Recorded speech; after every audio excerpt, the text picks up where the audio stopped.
Hello, and welcome back to the Structural Engineering Podcast. This week, we're stepping beyond beams and columns and into the world of long spans, lightweight systems, and expressive structures.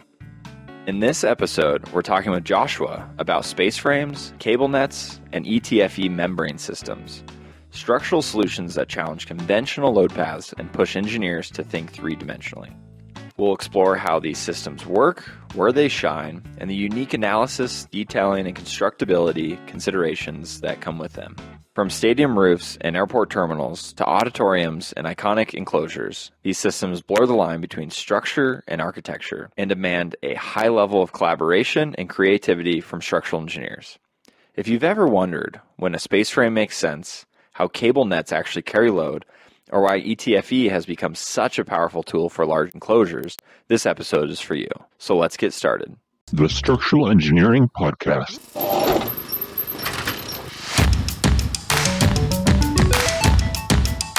Thanks for having me on, and excited to just be here and chat with you. So right now I'm sitting in my office at Gonzaga University. So I'm a structural engineering professor, wannabe architect. So my background is architectural engineering and then structures. Before we headed out to Washington State, I was a practicing engineer with two firms in particular that really shaped me. The first, of course, is Skidmore, Owings & Merrill. And so I worked in the Chicago office there. And then the big one, and especially in the context of today, is Stutzke Engineering. So did a lot of niche kind of lightweight architecture and structures. And, I think where that really comes from is growing up, I wanted to be an architect. That's a pretty common thread among kindred spirits here. And so wanted to be an architect, didn't really know, what all that looked like. And then I found this thing called architectural engineering. And then from there ended up into structures. And so I've always liked the idea of collaborating, really appreciating artists and architects and making beautiful structures. That's really like what I like to do. I want to make beautiful structures. I love that. I'm a very similar path in my architectural background, and I just love the idea of putting the form to a beautiful structure. Like an efficient form is nice. You shared a book recently, Structural Design of Lightweight Architecture, and Zach and I got to read through it, and it is really exciting. So we are going to talk about this. Could you give us the background of the book and a summary before we get in the conversation? Totally. So the book really is kind of cumulative of sorts. Several years ago, one of my mentors, Chris Stutzke, who I worked with for many, many years, up till and including present day, we were talking about several things. And so he recently had retired. And I said, there's just been so much information, so much knowledge in the lightweight architecture and lightweight structures realm that seems really specialized, right? You don't encounter a lot of these in school, these topics, kind of niche, and they're a confluence of lots of specialized knowledge. So the idea was to take the cumulative experience, so my 20 or so years, Chris's years of experience, and synthesize that. The book is not a textbook. The intent is to really, what are the things that you would want to share both on the historical and technical side to get people an entryway into lightweight architecture? And also, what are the key things from a project perspective? So one of the themes of the book is obviously collaboration and working together in teams. And then I think a second and equally important sort of approach of the book is viewing all your constraints as structural constraints. So a lot of times as structural engineers, we think about like strength, we think about deflection, maybe vibration, but increasingly in lightweight structures, there's these ancillary considerations that end up governing. So things like constructability, cost, manufacturing, little things like adding up all your tolerances across a large structure and how you're locking those in. So things like that aren't oftentimes in sort of on the menu of structural design, but end up really shaping things. So the book was meant to provide an entryway, kind of entry point for that, and then also be an opportunity to share specific knowledge. So it's hopefully an engaging read, and hopefully there's something you can actually pull from it and apply right away as well. So we tried to do that balancing act. And my flipping through, it seemed like a really nice balance of technical content, but a Petrosky style, like it's actually readable, but it's not quite textbook. It's a very nice in between that you are learning something, but there's a kind of a background story to the narrative. So I tried to form some questions for this talk here, and I think I had a very hard time putting together questions because this topic is so broad. But we'll see what I ask here, and if any of them are good, this will be excellent. But we'll see what comes out. So my first one, just to kind of set the stage for listeners who don't work with them, I say often, but most of us don't work with these ever. How would you define a space frame? This is a big part of the book. And what makes it structurally unique compared to a planar truss? So in these first questions are all in the space frame category. So lead us off. Yeah, absolutely. Space frame is such a funny moniker because in a lot of ways it's a misnomer. So you hear space frame, and especially if you're not an architect or an engineer, you think space frame, and you're like, oh, are we building stuff on Mars or something? So I get that a lot with kind of students and things like that. But so space frame historically is, or I should say space frame is short for what was historically referred to as spatial frameworks. And so they take up space. They're 3D. They're kind of these lattice structures. So a lot of times you'll see them in airports and public spaces where you're doing large spans.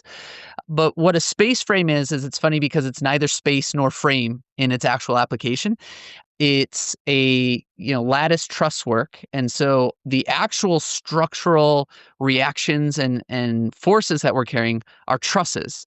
So the whole goal, the whole efficiency is that you have these members that are only in tension and compression. So it's really probably better to call it a space truss, but we don't. So it's a space frame is this kind of 3D handling things primarily in tension compression. And that's kind of a theme for lightweight and efficient structures in general, is anytime we can carry load in tension and compression and not bending, that's going to lend itself toward an optimized, efficient lightweight structure. So that's kind of where that name comes from. Okay, that makes sense. I'm embarrassed to say I didn't realize it was spatial frame. I maybe would have guessed that, but space frame was what it was to me, and I never questioned it. Yeah. Oops. Okay, so you already spoke on this a little bit, but just where we might see this in public, in day-to-day, you said an airport, like a large frame. Is there kind of a common building, or are these mostly custom style unique buildings? They have their sort of maximal advantage in long spans. So a lot of times you'll see, if we're trying to accomplish long span, large span roofs, things like that, airports, sporting events, some more esoteric but super relevant applications would be like these giant telescope structures, which we could talk about later on probably. Yeah. And so the idea there is anywhere we really need to have long spans, and also that we have the space in our designs for some structural depth. So the idea with a space frame is where they come through or where they derive from is this idea of you've got your platonic solids. So you're thinking like pyramids, tetrahedrals, things like that. And so if you think and cubes and octagons and all this kind of stuff. So if you take those, and if instead of looking at those as solids, you basically take the edges and turn those into bars, those then get combined together and those get used in this 3D space. And so in order for them to be maximally efficient, what you need depth to your structure. So one of the reasons we see or we utilize these a lot in these large spans in these open areas is because you get maximal efficiency by having some depth, so you can get statics on your side. So you get that effective structural depth, which is much, much, much more robust than just like the actual member depth. Yeah. You know better than anyone. One tiny miscalculation can become a huge problem. That's why having the right business insurance matters. Next Insurance is built for structural engineers and small firms and is trusted by over 750,000 small businesses nationwide. You can get tailored professional liability and general liability coverage online in minutes. No endless phone calls or paperwork. Plans start as low as $29 a month, and if you need a certificate of insurance for a new project, you can download it instantly from your phone. Protect your practice so you can focus on building what lasts. Go to nextinsurance.com/SE podcast and get a free quote today. Okay, so thinking about these things in load path and redundancy, and you mentioned in axial load, it's much more efficient, of course, but in a truss system, it's easier for us to imagine the 2D there is not that much redundancy going on. In a space frame, it's, our truss across 3 dimensions.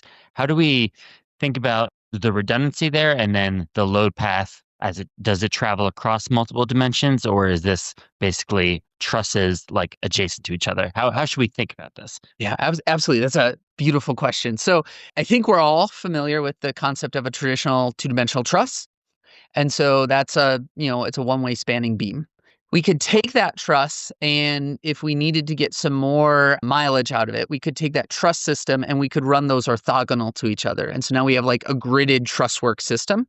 And so now instead of just spanning one way, we're spanning 2 ways. And so we get some benefit from that. The key difference between that 2-way truss system and the space frame system.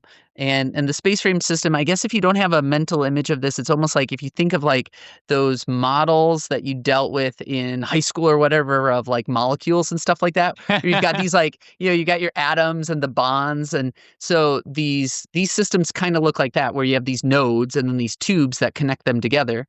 And so the difference between a truss, which is effectively planar, and even if we make a 2D gridded truss system, that's really just 2D systems that are running orthogonal to each other.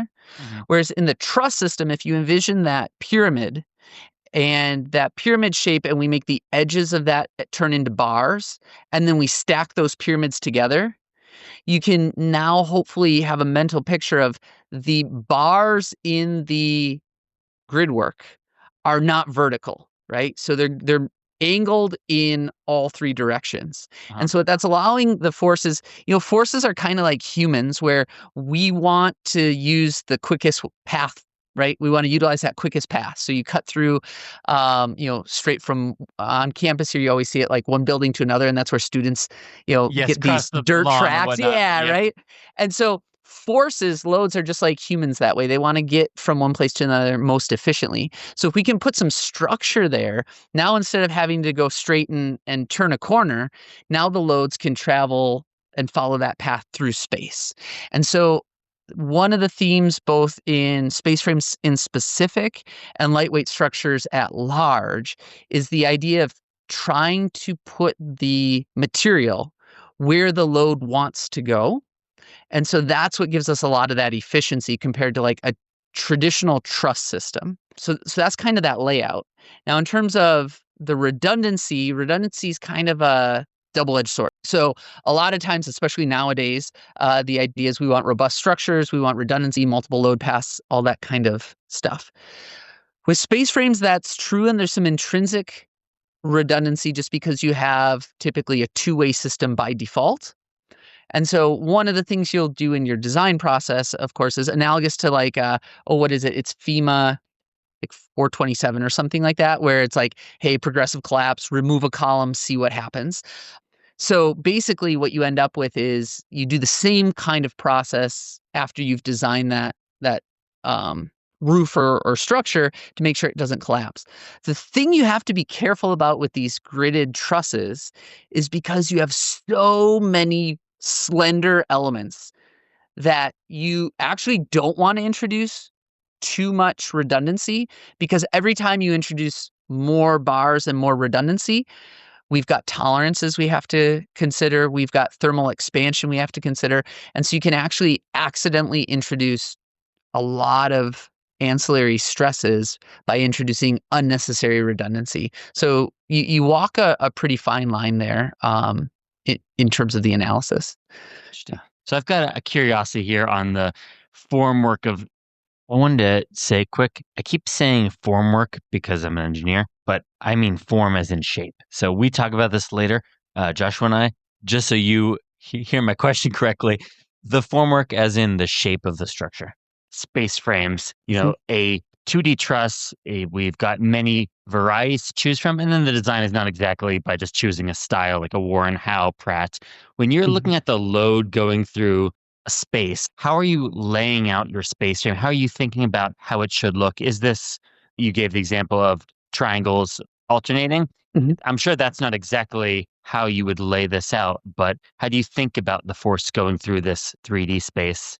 Mm-hmm. And I'm having a hard time even putting this question together, but what the form could be. If you know the span you have to cover and the loading, we know that the load would follow the axial path that you give it, but how do you give it the most efficient path?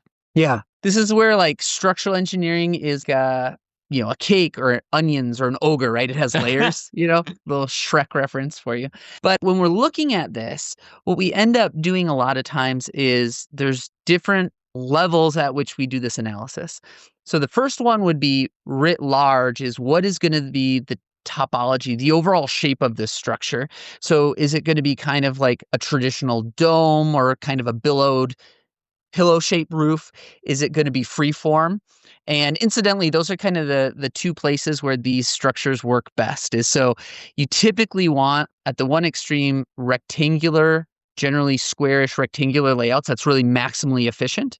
Or at the far end of the extreme, and we just had Frank Gehry passed away, right? So kind of the pinnacle of freeform structures.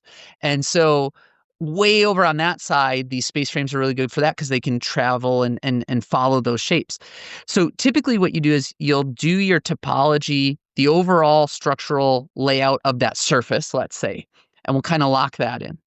And then once we've got that surface that we want that hits our geometry, and nowadays this is a lot of my workflow is like Rhino and Grasshopper, and then eventually I'm moving into, your favorite software and all that kind of stuff for structural analysis.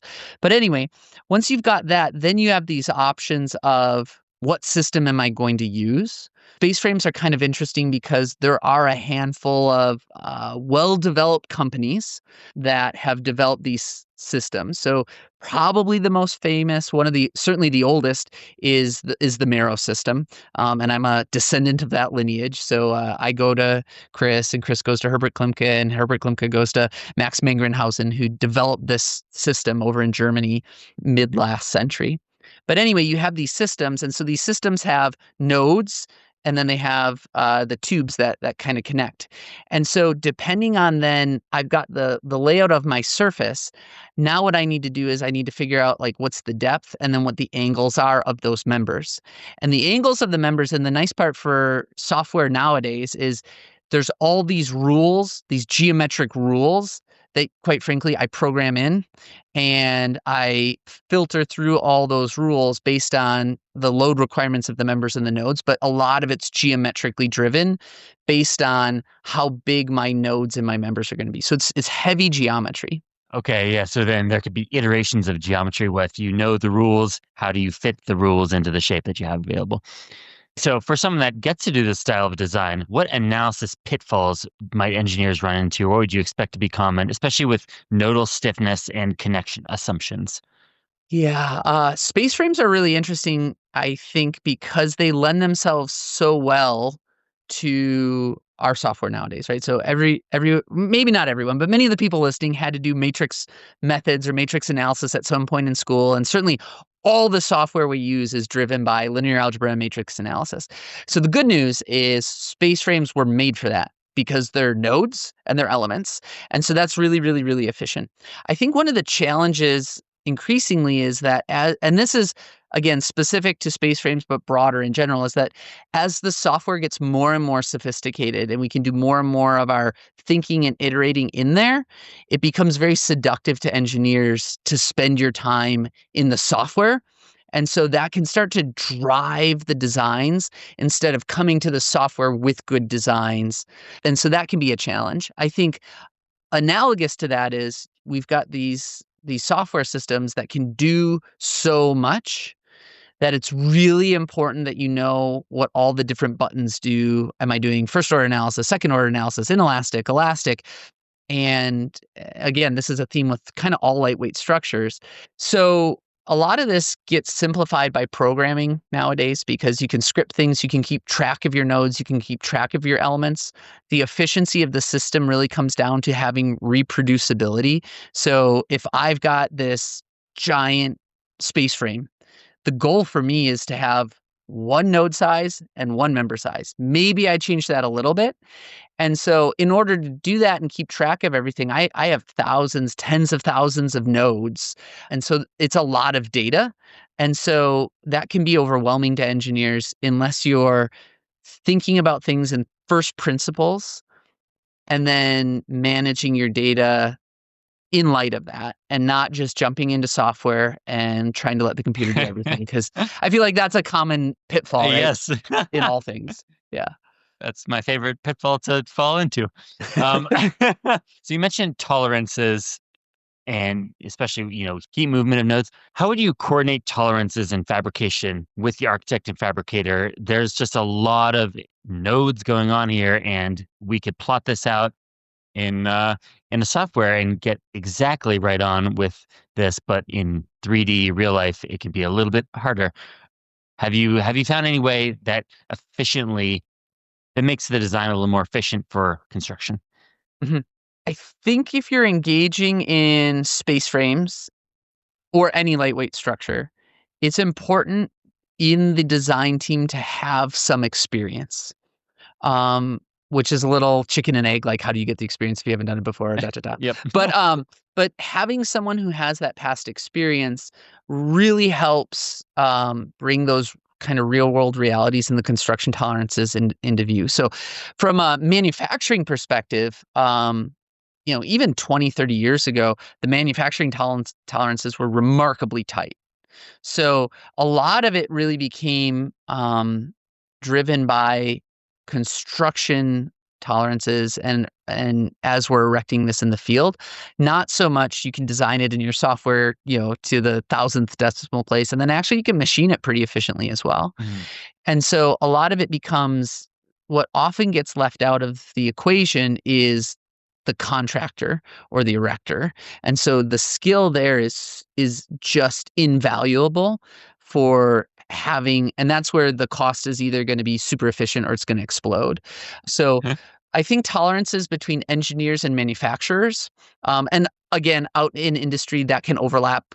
Certain companies are out there, they'll do the engineering and the manufacturing, but that's pretty well on the same wavelength. I think the key thing is bringing in your contractor, your erector, and making sure they know how to do this and really talk through what those tolerances look like, because they are very, very tight. And also, though, if you think about these space frames and also grid shells, these lightweight structures, you'll have hundreds or thousands of nodes over a span.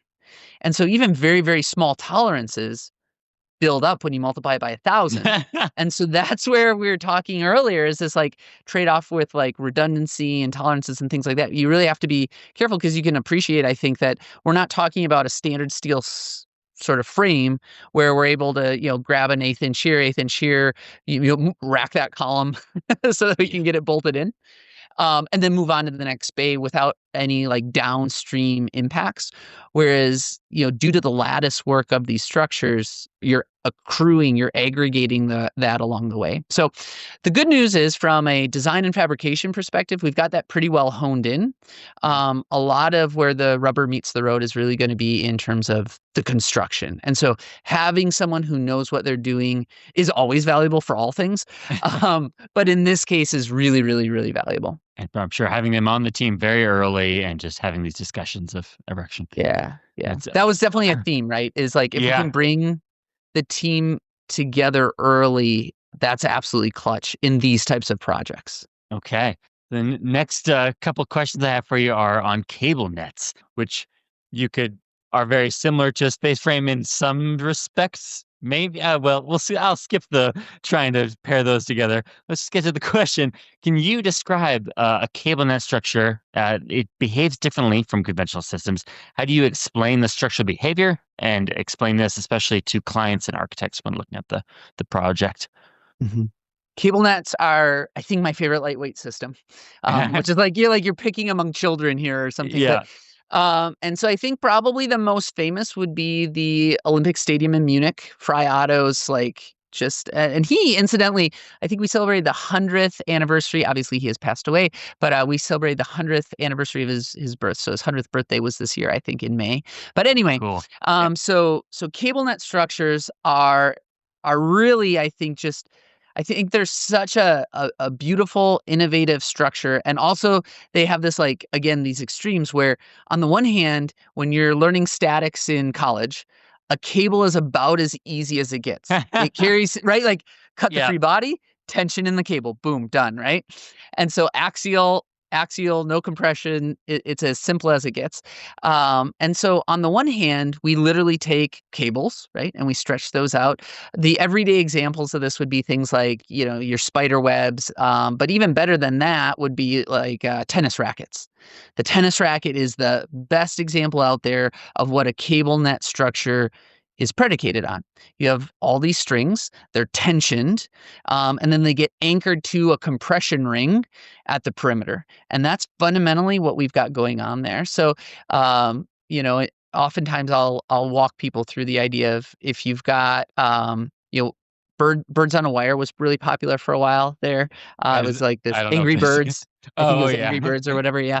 And so, and then, or slacklining is another one. So you've got this the famous example, which is another just random structural shout out, is so between the two towers, and not Lord of the Rings, but the World Trade Center, right? Yes. So the World Trade Center buildings, back when they were under construction, in like 1974, there's this, and he's still around today, Philippe Petit, and he walked between the two towers, right? There's a movie, there's also a kid's book, Between Two Towers, which is great.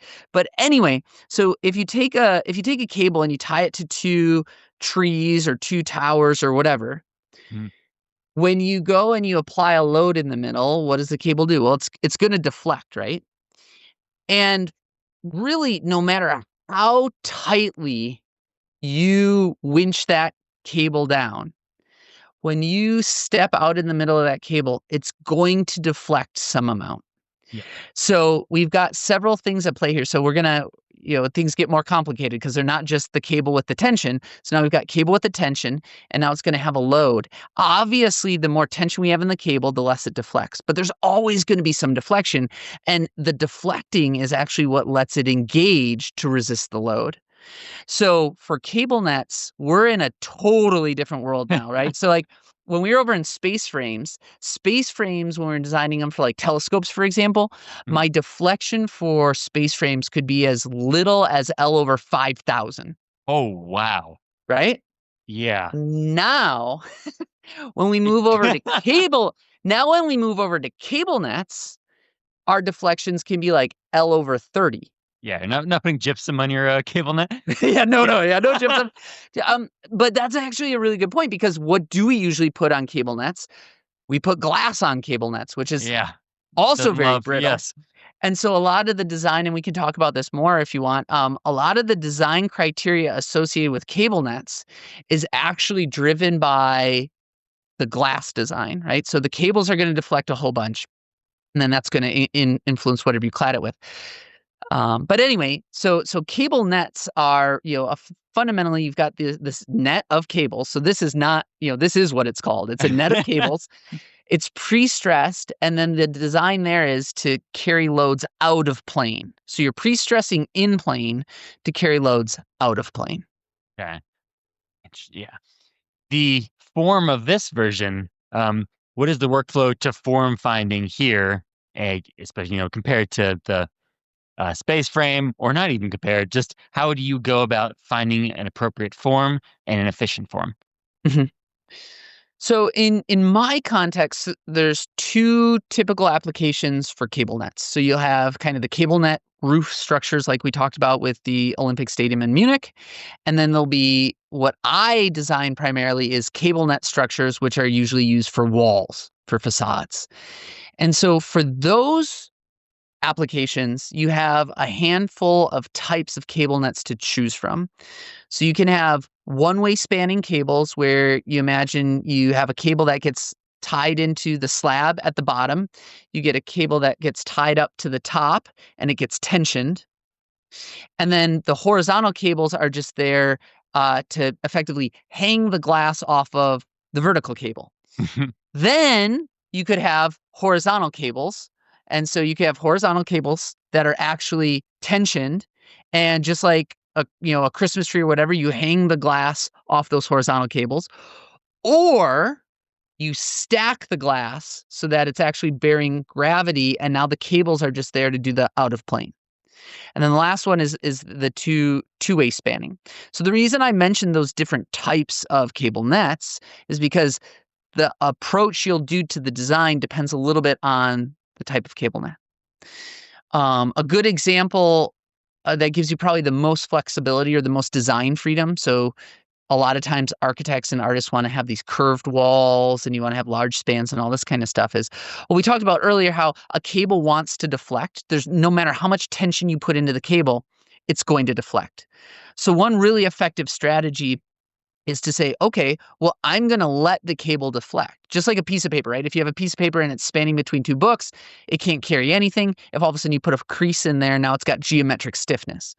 So if I take the cable net and I allow it to deflect the way it would deflect, so I'm talking you through this design now. Mhm. So I had a flat cable net wall.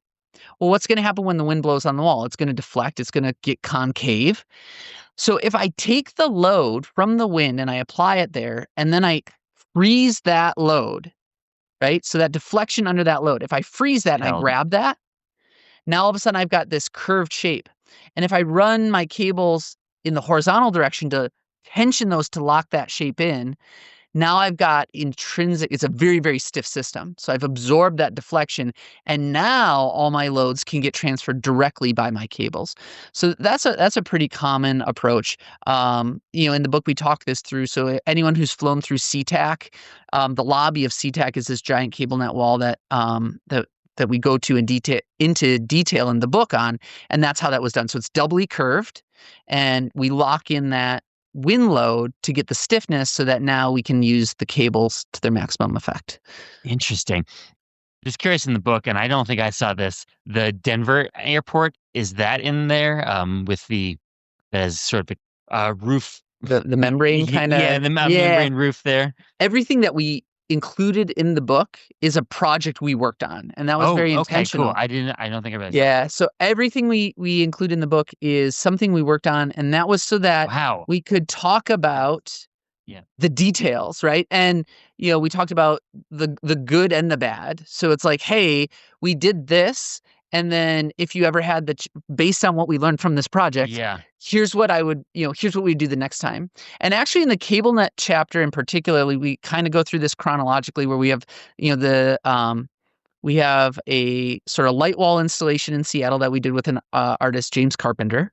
Mm-hmm. And then we did the SeaTac airport, and then we did a bunch of cable nets in Chicago. And so the neat part about that is you can see as we iterate through those, and they were some of the earliest ones in North America, as we iterate through those, things get more and more sophisticated. So I think that Chris always mentions this when we're talking about the book. The book is not the end all be all. It's a snapshot in time, and it's meant to be as transparent, no pun intended, as possible to share here's all this information, because the rate at which lightweight structures evolves is much faster than a lot of other areas of structural engineering. Yes. So everything in the book is something that we worked on. That's extremely exciting. I skipped that, or in my quick read through didn't realize that there are a lot of structures in that book. So I just thought that was not the case. That's very impressive. Okay, so let's going back to the cable nets here. Mm-hmm. I'm familiar-ish with a cable in tension. If you play guitar, it makes a lot of noise, right? How do you look at wind-induced vibration in a cable structure? I mean, I'm sure there is vibration. Is that an issue, or are we a frequency low enough that it isn't that big of a problem? Yeah, you're cooler than I am. I play the banjo. Oh yeah, no, I gotcha. So guitar's way cooler than the banjo, but so yeah, that makes a ton of sense, and I think that's a hyper relevant discussion when you're designing cables for cabled stayed bridges, and we all know these sort of, you get wind, you get vortex shedding, those kinds of things. Increasingly with cable net structures, they get clad. And so the vibration, and so now that said, vibration from a seismic perspective is hugely relevant. So again, going back to the SeaTac airport, so that's in Seattle, it was a high seismic area. And so one of the ways that we dealt with that in that project was we had these giant wind loads and we had these giant seismic forces. So what do? Well, we needed stiffness built in or baked into the system. And so that's where we ended up with that anticlastic double curvature. Okay. Now, sometimes you don't always have that, right? And so sometimes to do that would not cohere with the artist or the architect's vision. And so then what you're constrained to is pre-stress forces. And this is suboptimal, but it still works. So, all right, we got to increase our tension, our pre-stress on those cables. There's at least two impacts that you have to consider when you do that. At some point, more pre-stress means your cables have to get bigger. And there's an iterative, we could talk that through there because it's cables are unlike other steel where they're nonlinear in behavior. So you get larger cables, you get larger forces, and you can have a little bit of chasing your tail there. And also, just like a tennis racket, or your guitar is a better example, right? You keep adding pre-stress, and until it breaks, right? So you have to pay attention to the cable itself, but then also I have an old banjo, and you see that one of my banjos is relatively old. It's like, been tensioned for 50 years. And you'll see that the neck of the banjo has actually started to curve over time, right? And so you could imagine that if you never tuned your guitar or your banjo and the neck starts to curve, you lose the pre-stressing. Yep. And so as we introduce more and more pre-stress into the structure, it becomes much, much more important to check those boundary elements to make sure that they're stiff enough that they're not deflecting, that you're not losing your pre-stress. There's a bunch of examples where, the pre-stress is really one of the things you have to pay attention to. You have to test, you test it when you install it, you come back, you test it a little bit later, and you really want to watch that because if you lose the pre-stress, there goes the system, right? Yeah. Is there a reasonable amount of creep or relaxation? Like you mentioned the guitar neck bending upwards. Does the cable relax in our case so the neck going the other way? Mm-hmm. Yes, both and. So the cables are interesting because they're made out of steel strand, but they're not like the typical steel we encounter in, hot rolled steel or whatever, where you've got a constant E. So your modulus of elasticity is actually, it varies with the loading. So what cable manufacturers will do is they'll preload, and as you get to a point, and if you've ever and you've experienced this. So when you take a rubber band and you very first stretch it, it's really easy to stretch. And then it gets to a point where the more and more you apply a load, the harder it is to stretch it. So cables are very similar to that, where once you apply, you can get pseudo linear behavior once you've applied enough load, but it's a nonlinear behavior in the cable itself. That sounds so exciting, actually. I did not think about this, but gosh, yeah. Okay. Would you say are some important considerations when detailing cable anchorage and the edge beams, the compression side of this? Mm-hmm. Yeah. And so just kind of what we were just talking about, and then also for this. So ASCE 19 is a really good reference for cables in general. So whatever you're using cables for, it has really good conversation there. It also talks about different ways you can connect those. So typically, you've got two styles of connectors, and depending on which one of those you're using, you have different modification factors and things like that. So you can pay attention to that in your design. The other thing we want to do for our load path is we want to make sure that as we're tracking our load through, imagine you've got this spider web, this cable net, right? So as we're tracking our load from the glass pane to the cable net, to the main cable, to the connection, to the supporting structure, we want to make sure that we have consistent levels of safety factors throughout. And so that comes into detail again when you're doing these connections with your load factors and things like that, which you can find in ASCE 19. Okay. I would say the real detailing comes into two areas. It's where we're actually connecting to the substructure. So in lightweight structures in general, oftentimes lightweight structures are a substructure within a larger structure. So you're doing your structural analysis in these lightweight structures, but eventually you have to talk, right, to the main structure. And so at some point we have to tie back in. And so these perimeter beams, these floors, we have to make sure that those are both stiff enough and strong enough to handle those loads. And so the anchorage forces and the detailing there is really important. And again, this is why collaboration really matters, because you can't have a successful lightweight project where you just have maybe the facade consultant hand it off and say like, all right, here's your reactions, go do your thing, EOR.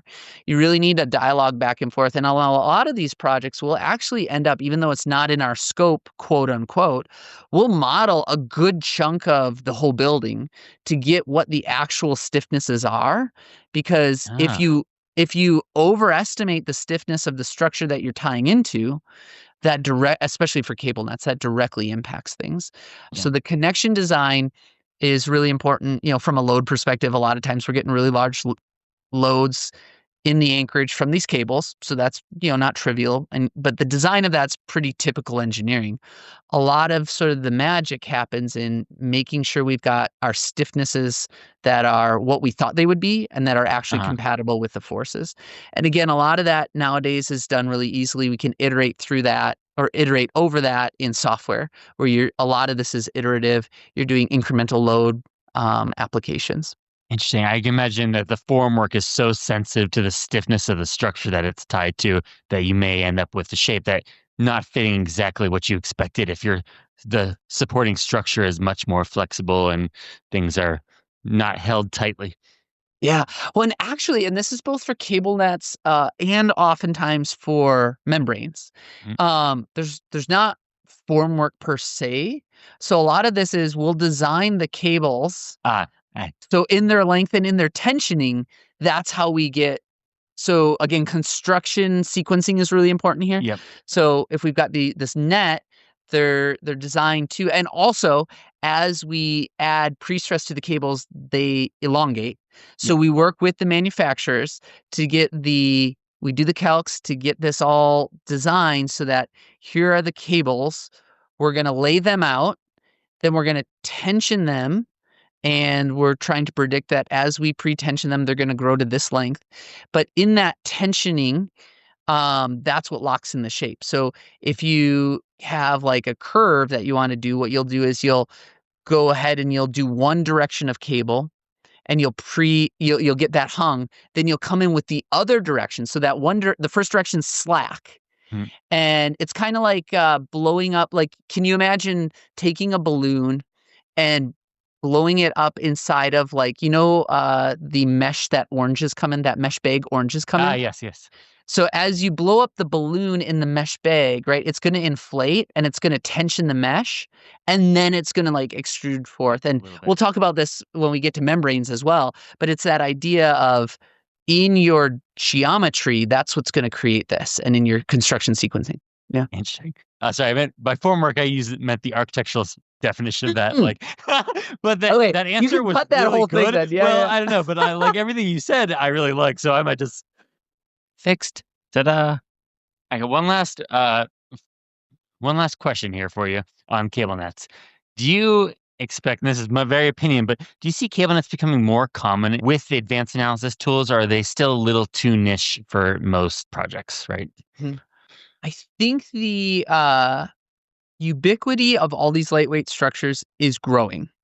And I think that's in part because as our sort of software abilities grow, it's easier to do the design. It becomes far more tractable. I think what really is going to be the governing decision on cable nets is not so much the analysis, but it really does become a design feature and a cost consideration. So a lot of the times you see cable net walls in particular is because there's a desire to really minimize the structure. So oftentimes where cable net walls come into play is do we want to get rid of mullions so that we get a maximally transparent sort of facade? And so I think it's a little bit less so around the structural capacity because there's a lot of firms out there who can and do this. I think a lot of it's really driven on the client side or the architecture side of when it makes sense, right? Because space frames can be really, really efficient compared to traditional steel in where they are. Cable nets are a very lightweight structure, but cable net walls in particular for glass and glazing, those are oftentimes you have to work really hard in the design team to drive the cost to be competitive with a traditional glazed storefront system and things like that. So it's really what's the vision of the project, and that's usually what drives these things. Yeah. Oh, okay. Well, we'll see what happens in the future. But Yeah. now we're going to move on to ETFE membranes. They've become very popular recently. Zach and I did an episode about our favorite projects in the last couple of years. The Shed was by Thornton Tomasetti did, and that's high on my list. What would you say makes these so attractive from a structural and architectural perspective? And I don't know, where do you see this growth going? Do you think it'll continue? Do you think this will be a much more common building material? Mm-hmm. Absolutely. Well, before I do that, the Shed is in the book, actually. Oh, yes. So that's one of the ones we looked at, and it's kind of a small world, obviously. And I think that highlights too how these teams work. So there's a lot of people you bring together on a team for these lightweight structures. Oftentimes you have a awesome EOR like Thornton Tomasetti, and then there'll be subcontractors typically, and then those subcontractors will oftentimes hire specialty engineers, facade engineers, to work with the contractor to make this work. So this is a lot of times these design packages are sort of delegated through that way.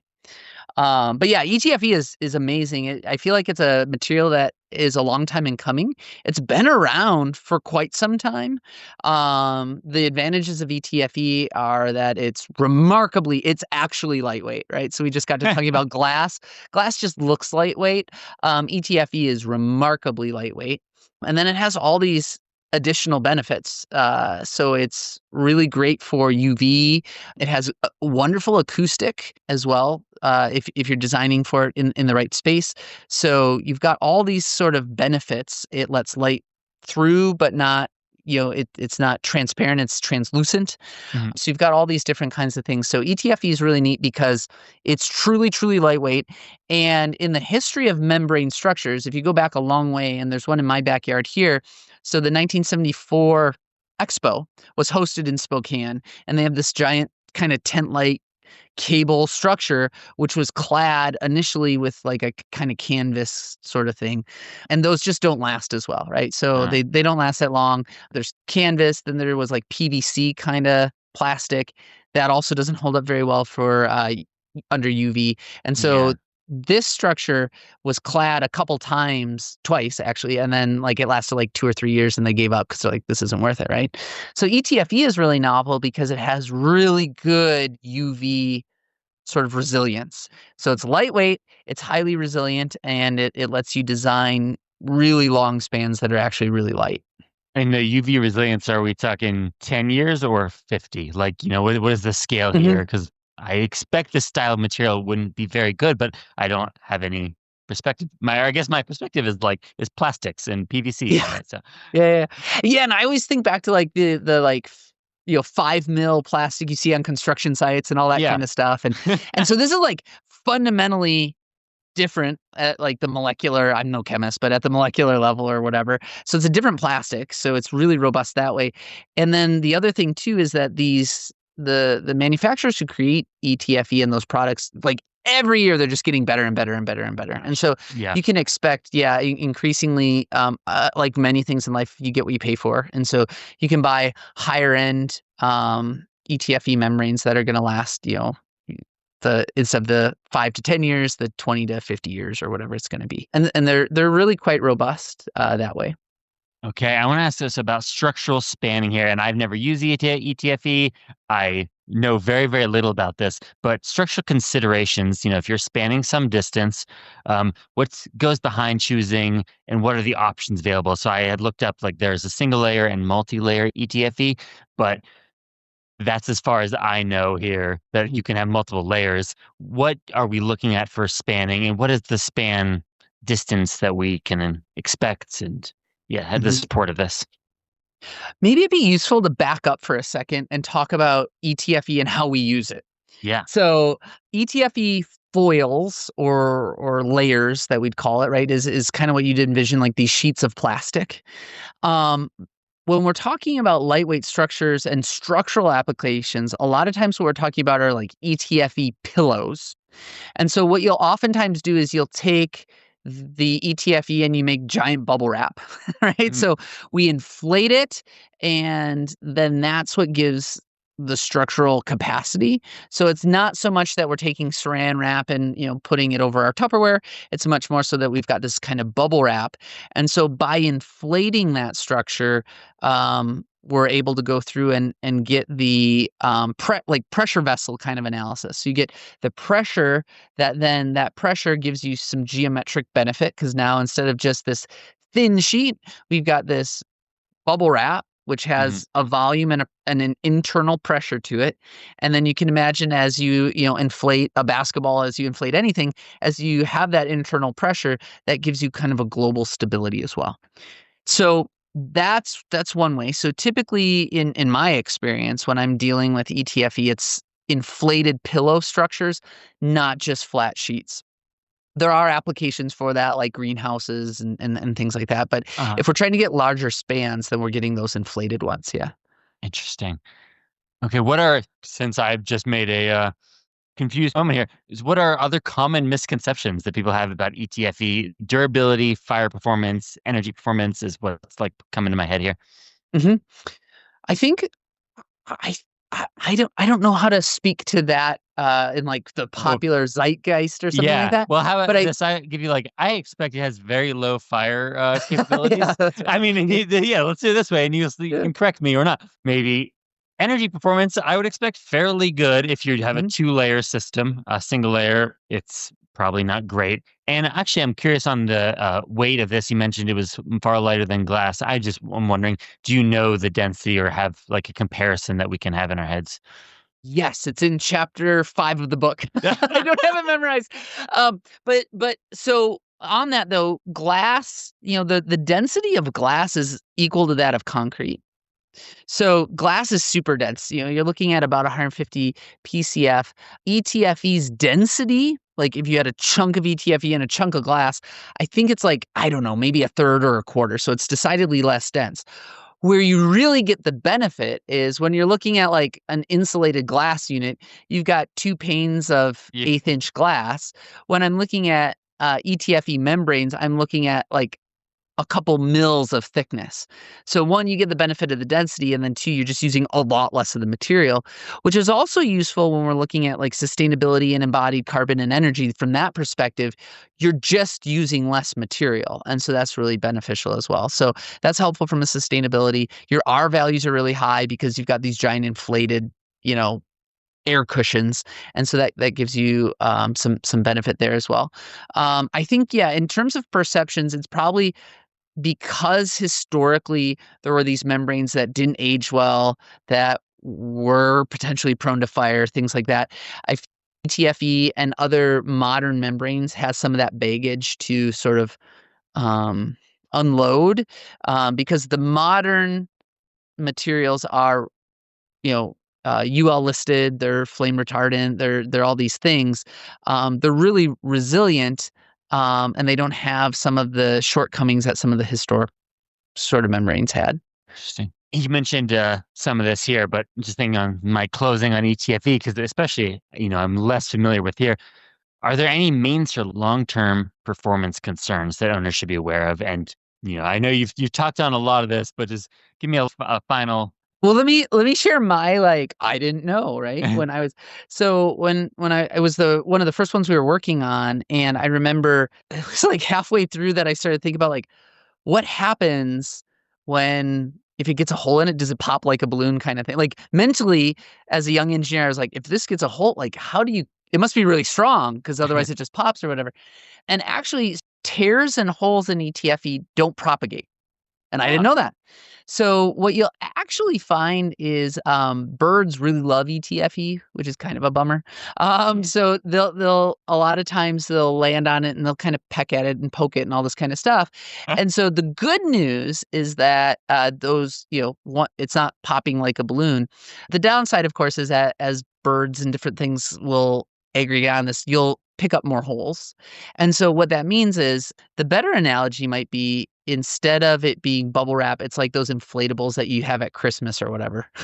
So an ETFE roof structure has pumps that are constantly keeping the internal pressure up. And so what happens over time is if you get losses in the system, you might have to up the sort of pump pressure and to make up for those a little bit. But it's and I didn't expect this, but it's relatively negligible. So one sort of misnomer or misunderstanding I had was this idea of like, oh, if you poke it, it'll tear or pop or it's going to rip and fall down. But it doesn't have that. And then I think the other one that I did have as well was like, to me, I was like, how do you talk about this being super sustainable when you're running pumps all the time to keep this pressurized? And it's a really interesting sort of subset that falls out of structural engineering, but the process, these pumps actually to deliver the pressure, because we're not talking like, hundreds or thousands of PSI, right? It's just enough to keep it pressurized. They're actually remarkably low energy. And the benefits that you gain from, the insulation value and all this other kind of stuff, it more than makes up for having to run pumps to keep them inflated this whole time. What is, and this is a weird number, but what is the scale of the pressure? You do like a PSI or you may even say, is this bike tire or car tire or? Yeah, it's I just don't have that one memorized. We're gonna have to edit that out. I don't know. I'll put it right here. 600 pascals. It's less than 1 PSI. The scale is hard. 600 feels like a big number. It's a bike tire when it has a hole in it. Okay. Yeah, but I'm very curious because I thought it was much stiffer, in like a very low pressure just to kind of keep it, but I've never had experience here. Just looking at the read-ups I've done on the shed, like it looks amazing, but hard to imagine what exactly is going with the pressure. But I'll come back to that. I guess what I would say is the pressure analysis is the nice part about ETFE membranes is the pressure analysis can be done with some efficiency by hand as a first pass. So there's some hand calcs in the book. Both the examples we use, one of which is the new-ish Viking Stadium, so the US Bank Stadium, and then the second one is the shed. Both of those systems use cables with ETFE. And so what you'll do is you'll do some hand calcs to get some initial pressure. But we already talked about the nonlinearity of cables. And so the nonlinearity of cables plus the contact surfaces, again, you end up doing iterative analysis to kind of figure out what those pressures need to be, both in the ETFE and in the cables. Okay. I've got a couple big picture questions that might tie us all together here. First is the digital engineering. We've talked about software here, but parametric modeling, nonlinear, digital fabrication. How are these things changing what is possible and how frequently we might see these systems? Yeah, I'm going to lump us together. In our career, it's been amazing to see the development of technology. Yep. And I think the advantages of that is how quickly you can ideate through things. Lightweight structures really do benefit from that tremendously because there is a lot of iterative analysis. There's a lot of nonlinearity that you encounter. And so by picking up efficiencies just in computational power and the ability to do parametric analysis, what it's allowing us to do is do projects that wouldn't have been as obvious candidates for lightweight structures in the past because it would have been computationally prohibitive. Yeah. And so I think there's a lot of benefit from that there. I also think, too, what it does is it takes the structural designer and the design team now has to be able, though, to really have a good sense of foundational principles and fundamentals. So what really becomes important for the engineer is when I'm doing a design charrette with the architect or the artist or the contractor or whatever, I can't have to rely on going back to my computer and running, an hour of simulation or whatever. Yeah. So having the intrinsic knowledge and understanding of like how things actually react to loads, I think is only going to become increasingly more valuable. And then I think what we're able to do is able to outsource a lot of the iterative design to, Python scripting and parametric analysis and things like that. So it's kind of like I don't have to spend as much time at the rock pile just chipping away at this. Yes. You can really think in terms of what it does is it frees you up to think in terms of systems and come up with better global solutions, Interesting. Yes, that's fun way to think about it. I don't want to make you choose a favorite project here, but what project taught you the most, let's say, about pushing the limits of lightweight structures? Mhm. Yeah, it's like picking among your children Yeah. here. We mentioned that. I think because of the final product and also the symmetry of the structure to its intent, we did a canopy, a glass canopy outside of the Brooklyn Academy for Music. And so the Brooklyn Academy for Music is this wonderful kind of Cream City brick style classical architecture out in Boston, and it has housed the arts for many, many, many years. So music, all this other kind of stuff. And so in that, we were retained to come up with this. It's this undulating kind of serpentine glass and hollow structural steel canopy outside the structure. So it's kind of this like Janus faced kind of approach where you have the traditional brick and then you have this hyper modern sleek canopy. And the reason I like it so much is because we really worked in tandem with the architect to come up with a design that was this flowing sort of sculpture that evoked the sense of like kind of music flowing across the page. And then what we did was we used the glass.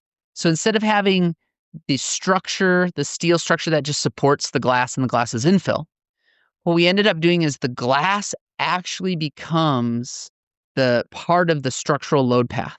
So you have this tension and compression load path, and you have the glass in there. Okay, but now going back to our discussion about robustness and multiple load paths and all this kind of stuff, what? So glass breaks. So it probabilistically fails. So what happens when one of those pieces of glass fails? Well, we ended up going in and we used these Belleville washers. And so they're these flat washers that you can tension in plane. And so what was really neat is we used those for two reasons. One, that let us get the appropriate amount of tension between the glass and the steel structure statically. Also, what the washers allow us to do is when or if a piece of glass breaks, what you don't want is you don't want one piece of glass to break and that kind of jar all the rest and you have a domino effect, right? This unzippering. And so what we ended up doing was we ended up like tuning these washers, right? Like you would tune a guitar or a piano or whatever. So we ended up tuning the structural system so that we got this nice undulating system on the outside of this music hall that had been around for 100 years or whatever. And so the story behind that I thought was really nice because it's this idea of how the structure can be much more than, or it can add to the story and the architecture and the art really of what you've got going on. That sounds amazing. Well, I got a final one for you, and I'm going to look up photos of that building that you just mentioned. But where do you see the future of lightweight, transparent, long span systems heading? What do you think we have ahead of us? I think we have more. So we've talked about as software is increasingly extending our capacity to be able to design and iterate and be much more sophisticated in our solutions. I think that's helpful. I think also lightweight structures when they're the optimal solution to the design problem in front of us, lend themselves to being remarkably efficient and sustainable. And so as we're trying to be more efficient, both in terms of actual energy over the course of a building and also embodying energy, it lets us really rethink optimality from a structural perspective. Now, that's not true for every building everywhere, but where they are the solution, they are oftentimes, the answer in terms of sustainability and efficiency, and I'll argue beauty and aesthetics. And so I think that as we have these tools more and more available, and hopefully, quite frankly, one of the goals of the book was to try to take knowledge that you kind of hitherto could only learn by working at one of these specialty firms. And we're trying to bring that knowledge out into the marketplace of ideas so that engineers who maybe don't have the opportunity to work at these can start to dissect this, use the software, use the resources that are out there and enter into this, right? The idea is to have this more and more accessible for designers and then ultimately in the built environment. That's perfect and very exciting. So we're going to thank you so much for talking to me today. I really enjoyed this, and we're going to link everything so people can find the book and find any resources about you. Thanks so much. It was great talking. Hey, thanks, Max.